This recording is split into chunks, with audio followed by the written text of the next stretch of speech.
The Tao of Self-Confidence, Episode 491. Welcome to the Tao of Self-Confidence, where I share stories of amazing women who have discovered their inner journey to self-confidence. Visit our website at thetaoofselfconfidence.com. Your inner journey to self-confidence awaits. Well, hello, friend. Welcome to the Tao of Self-Confidence, where I share stories of amazing women who have discovered their inner journey to self-confidence. I'm your host today, Sheena Yap-Chan, and today I have an amazing lady on the show today. She's a comedy director and writer, and I'm really excited to have her on and share her story with us today. So without further ado, I'm going to introduce you to Meenakshi Ramamurthy. Meenakshi, how are you today? Maybe you can fill in a little bit more by yourself to our listeners.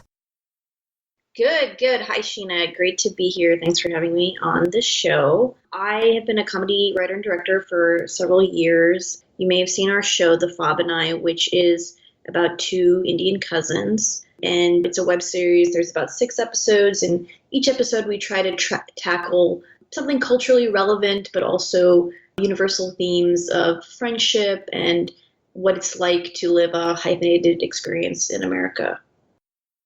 Awesome. Well, thanks for sharing that. And Meena, what's your cultural background?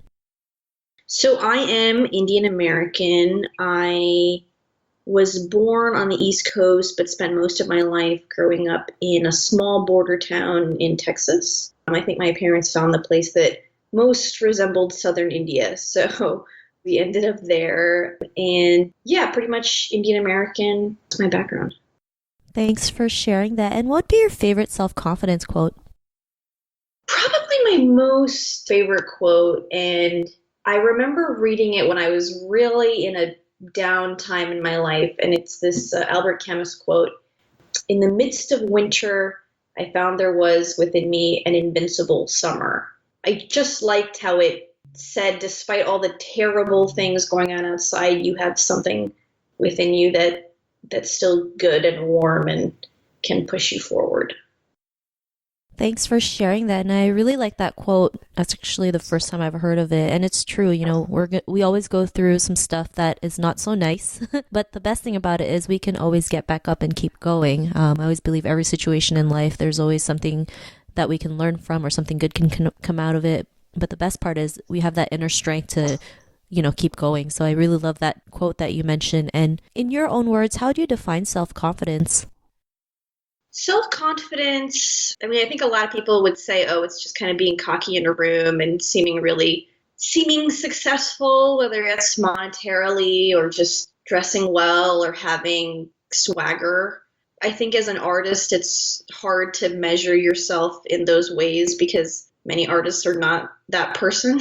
I try to think of it as simply as just loving yourself, being proud of yourself in small ways. There was this exercise I read in a book once, and it was look in front of a mirror, and usually when you look at yourself in a mirror, you just start listing off all of the small things that are wrong with you. Like, oh my God, my nose, my eyes, this blemish on my face. But as a reverse exercise, just stand in front of the mirror and just think in your mind all the things you really love about yourself. And I think if you can channel that and feel fearless despite everything you're scared of and just remember the positive things about yourself, that would be my definition of self-confidence.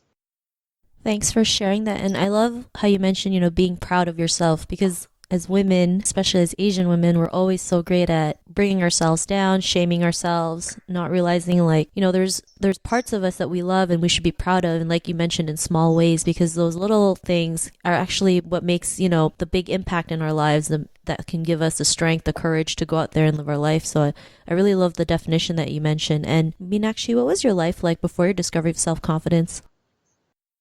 I would like to draw, in an ideal world, I would draw a line in the sand and say, this is the moment that I had self-confidence. This is the moment that I didn't. But I think it is that, for me at least, a constant daily remembrance. Like, yes, you can be confident. Yes, you have accomplished things. Don't forget. And I think it's easy, like you mentioned, as women, to bring ourselves back down, to feel like the smallest person in the room. But just have to take a minute and trace through in your mind about hey, I did do things. Hey, I am accomplished. Hey, I deserve this seat just as much as anyone else. I remember there was a particular moment where I was up for a directing gig and I felt I was qualified. And I remember the day they announced who would get the opportunity, and I didn't get it. And I was just torn up inside. It was just feeling crap. And I had a few tears, but then I kind of picked myself up and I just said, you know what the hell? And I went around that day and introduced myself to a lot of people and just let that be the past. Didn't let that moment define me, and said, I thought I was the best person, but maybe I can work better at convincing other people I am. And it's one small failure, so I'll take that with a grain of salt and I won't let it hold me back. Thanks for sharing that. And yeah, sometimes when we go and try out things, whether it's a director gig or a speaking gig, and when we don't get it, we feel like we've failed. And a lot of people see failure as something bad, but failure is just, a part of the journey, right? It's temporary. We can always get back up and keep going. And I think when people notice that, like how you did, you just got back up and just kept going, then you're on the right track. And what was that point in your life when you realized you were more than enough to go out there, be a director, a writer? What was that aha moment? I think, like I mentioned, like you get better as you fail more to pick yourself back up. It's hard for me to say there was one specific moment that said it's okay to label yourself as a director despite having 10 failures. It's okay to label yourself as a writer, when you haven't gotten published as much as you wanted. But I guess for me, when we started creating the series, we got some good press, we got things here and there, and it was exciting. But I felt success when I started to get emails from people who said, hey, I felt I understood your character, I related to your character. They were someone I wanted to see and I hadn't seen before, and it spoke to me. And I felt success, and I felt I could define myself as a writer and director because someone had seen something that spoke to them.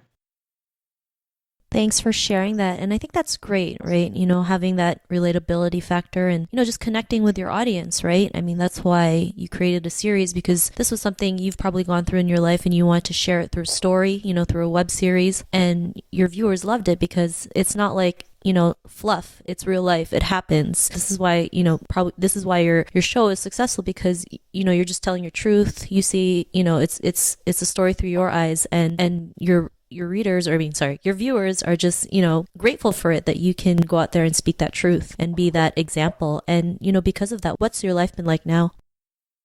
It's exciting to have a win. It's always exciting, but as an artist, it's not you don't get wins every day. You have to kind of ride on a win that maybe happened a few months ago, and it's not like a regular job where you did something that week and you got paid for it the week after, and that was a monetary, tangible thing that said you did work. You have to motivate yourself and be proud of yourself, even though there may not be someone above you saying, hey, you did a great job. You have to be that person for yourself. Since the success of the series, right now, we are taking meetings. There's been some development into a half-hour show. So we're really hopeful that we can make these characters' worlds bigger, make their issues more specific, and also reach out to a larger audience. So we'll see what happens. Thanks for sharing that. And, that's great that your show is, in talks of, having a 30-minute show. I think that's amazing. And especially, with having that Asian representation in Hollywood or in American media, I think it's something that is so needed, right? I mean, it's a shame that we have to do this, but a lot of our preparation for these meetings has been, I think that the shame in Hollywood is that often it's not been data driven. And now with the internet and social media, entertainment is starting to be more data driven. But Asian Americans as a group are, the fastest growing population in America. And yet most believe, in accordance with the Hollywood Diversity Report that was done in 2016, there was like on most major shows that they did a sample of, there was one or less than one Asian American who had a named speaking role, which is outrageous, you know? Yeah, totally. So, it's great that you have a show where it's a great representation and, you're speaking the truth and passing on the message and, inspiring others to go out there and do what they want, live their dreams. So thanks again for doing that and sharing that. And to the woman who's listening to your episode, she may be in her own journey of self-confidence. What would be that one tip you would give to her? My most immediate advice would be to turn off social media, but it is hard for me to take that advice myself.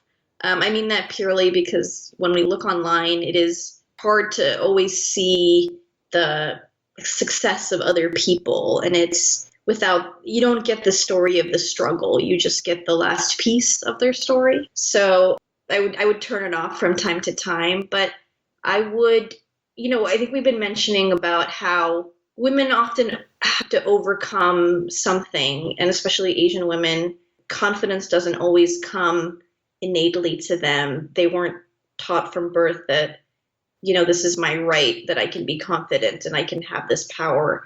But I would say that channel that, and that when you find your confidence and you put your weakness out of your mind, that actually makes you more powerful, because there's so many people that never had to overcome a weakness to find their confidence, and their confidence is empty. But I think most times as an Asian woman, you are more confident because of the journey you had to go through to find that inner strength. Thanks for sharing that. And those were some great tips that you mentioned. I'm just as guilty as you when it comes to the social media aspect. It's like you mentioned, it is hard sometimes. So there's times where I do like social media cleansing or detox to just like get away from it all. Because like you mentioned, everyone hears the glory, but they never hear the story. And I think if more people are just, more courageous enough to be truthful and honest, they can just see that everyone goes through hard times and it's okay and we can get back up again. So thanks for sharing those tips. And if our listeners wanted to get to know a little bit more about you and what you do, or check out your web series, is there any links or social media profiles we can connect with? Yes. My final piece of advice for women would be to subscribe to your podcast, of course, and to channel stories of confidence that way. But to get a link to our podcast and find more about our series, they can go to thefobandI.com. And all of our episodes are available to stream and watch there. Awesome. Well, thanks for sharing that. And to our listeners, if you want to connect with Meenakshi, you can also head on over to thetaoofselfconfidence.com and search for Meenakshi's name. Her show notes will pop up along with everything else that we talked about. And I just really want to thank Meenakshi for taking the time to share her story and tips with us on self-confidence. So thank you so much.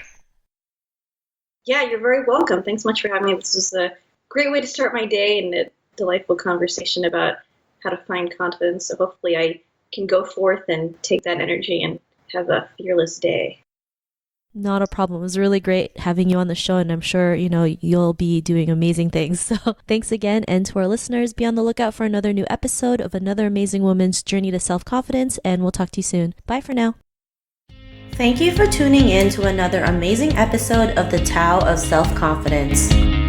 Get your free self-talk tape for building self-confidence by visiting our website at thetaoofselfconfidence.com. Your inner journey to self-confidence awaits.